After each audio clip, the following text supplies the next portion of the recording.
It's me, the excellent reviewer, as you all know. I couldn't watch Wrestle Kingdom live because I was sick, and I still am a little sick, but I was able to do some sort of recovery for it.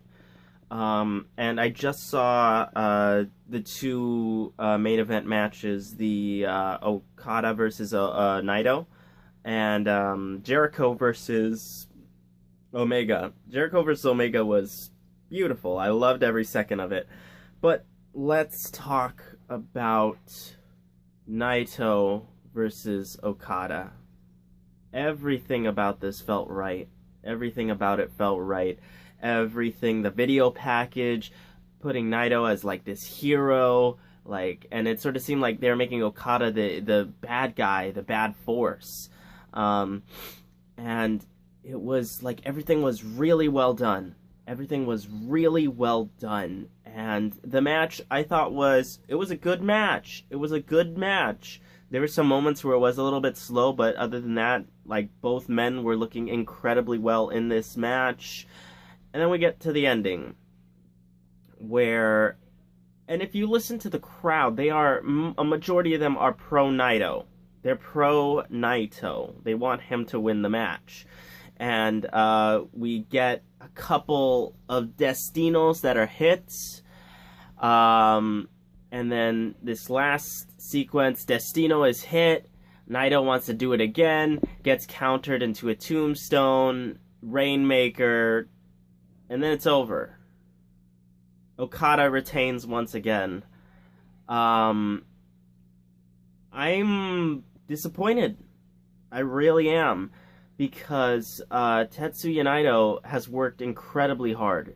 During this past year. And not just this past year, last year as well. He's worked incredibly hard to get to the main event.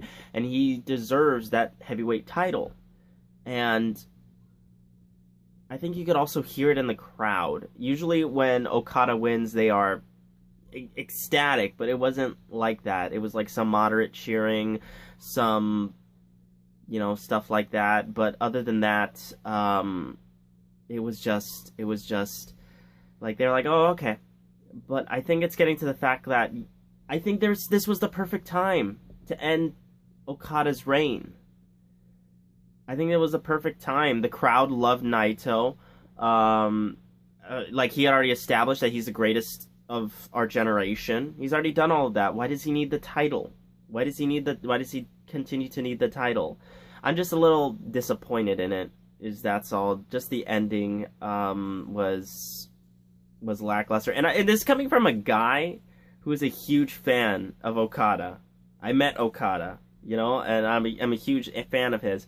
But I'm very disappointed in this outcome. I feel as though that this, was Naito's time. But it might be, who knows, it might be in the new beginning once they start up again. But for now, I find myself disappointed in the ending. I feel as though that it's time for Okada to drop the belt, and it's time for Okada to drop it to Naito. Well, what can I say? Do me a favor, let me know what you guys thought about Okada and Naito and the rest of Wrestle Kingdom in the comment section below. And if you want to see more content like this on a daily basis, make sure you hit that like, share, and subscribe button. I'll see you guys as soon as I can. Goodbye and good night. Bang.